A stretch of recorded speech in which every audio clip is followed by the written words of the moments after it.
Besides that, Umar ibn Khattab is one of the orthodox caliphs, right? Khulafa Rashidin.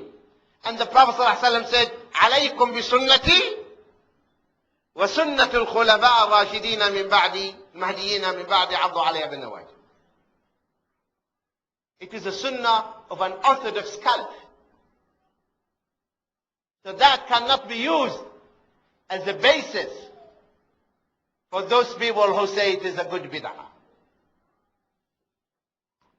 And the Prophet ﷺ, he said in the authentic hadith that every innovation in the deen is misguidance, and every misguidance leads to the hellfire. So that's the second obstacle. So the first obstacle is what? Shirk. The second is the bid'ah. So how can I overcome the bid'ah? By knowing the sunnah. If you know the sunnah, then you will overcome the bid'ah. And believe me, brothers and sisters, when you leave a sunnah, you will do a bid'ah. If you leave a sunnah, if a sunnah leaves your life, it will replace with bid'ah. Don't you know that many Muslims, they left the sunnah of aqiqah, the sunnah of aqiqah when a child is born, and they replaced it with the birthday party. So every year they will celebrate the birth of the child. That is, the bid'ah replaced the sunnah of the aqiqah. So if you leave a sunnah, it will be substituted, it will be replaced by bid'ah. If you do a sunnah, you will kick away and get rid of one bid'ah in your life. That is it. There will not be any empty space. A sunnah leaves is left, you left a sunnah, that space will not remain empty, it will be filled with a bid'ah. The third obstacle. So now, alhamdulillah, we are moving to the Jannah. The shaitan is following us. It's not going to leave us. The third one is another trap, which is the obstacle of the kaba'ir, major sins. Major sins. The major sins are not limited by a number. They're not limited by number. But you can know whether this sin is major or not by following certain criteria. Any sin that has a prescribed punishment, there is a specific punishment for it, it is kabira. Like stealing, theft. So theft is a major sin. Why? Because there is a prescribed punishment, cutting the hand. Fornication is a major sin because if you are married, you have to be stoned to death. If you are unmarried, you have to be beaten. You have to be lashed.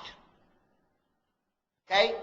Drinking alcohol is a major sin because there is a specific and known punishment for that.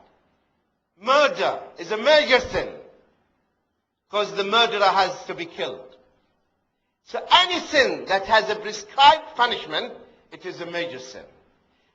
Any sin that Allah curses its perpetrator, the one who does it, Allah curses him, then it is a major sin. Like what? Like for instance, the Prophet ﷺ said, Allah's curse be upon the woman who plucks her eyebrows. Plucking. So those women who pluck their eyebrows, they are committing a major sin. And that is a major sin, and she is sinful. Also he said, sallallahu alaihi wasallam, regarding women who walk naked, he said, two types of my people, the hadith in Sahih Muslim,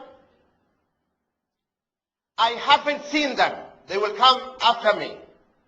And now that prophecy is fulfilled. We see it. We see them. The first type, men carrying whips in their hands.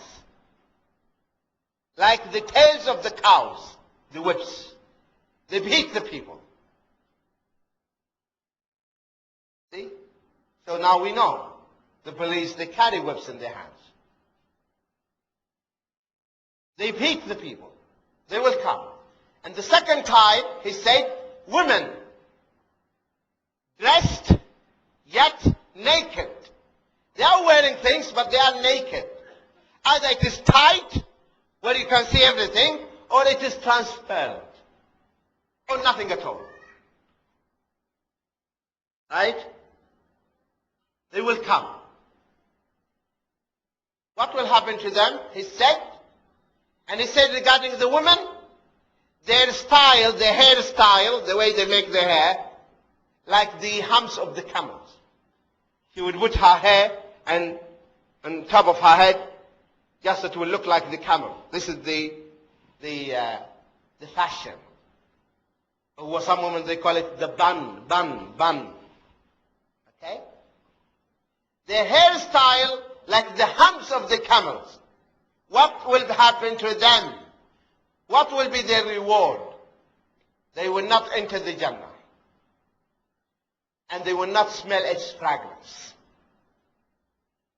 So now, any woman who is not wearing hijab, she is committing major sin. And also the Prophet ﷺ said, ma'ilat mumilat. When they walk, they are swaying. Those women, when they are walking, they are swaying their bodies. So they are walking seductively. He's walking in front of you, and he's swaying her bodies. So she's walking seductively to seduce you. That's why they will not enter the Jannah. So that's a major sin. Also, any sin that Allah subhanahu wa ta'ala said, the one who does it is not mu'min. For instance, he said, Wallahi la yu'min, Wallahi la yu'min, Wallahi la yu'min. Man lam ya'man jaruhu bawa'iqahu. He's not a mu'min, he's not a mu'min, he's not a mu'min, he's not a believer, he's not a believer, he's not a believer. The one whose neighbor is not safe from his harm. So the one who harms, the one who hurts his neighbor, the one who annoys his neighbor, the one who disturbs his neighbor, that's a major sin. Even if the neighbor is non-Muslim. Harming him, disturbing him, bothering him, annoying him is a major sin. Also he said in another hadith, he's not a mu'min, he's not a mu'min, he's not a mu'min, the one who sleeps, while knowing that his neighbor is hungry. You know your neighbor is hungry, and you sleep, and you don't help your neighbor. You're not a mu'min. You are committing a major sin. Don't you know in Islam, Islam tells us that when you bring gifts for your children, you have to bring gifts for your neighbor. For the children of your neighbor, you bring gifts. And if you cannot do that, don't let your children to take the gifts outside. Because the children of the neighbor will start to cry. And they will go to their father, and their father cannot afford to buy such gifts for them. So you are making his life miserable. He wants to make his children happy, but he cannot. So you are bringing sadness to your neighbor. So either bring gifts, I'm buying gifts for my children, so I know my neighbor is poor fellow, so I'll buy gifts for him, for his kids. Or I will not let my kids to go outside with their toys or whatever.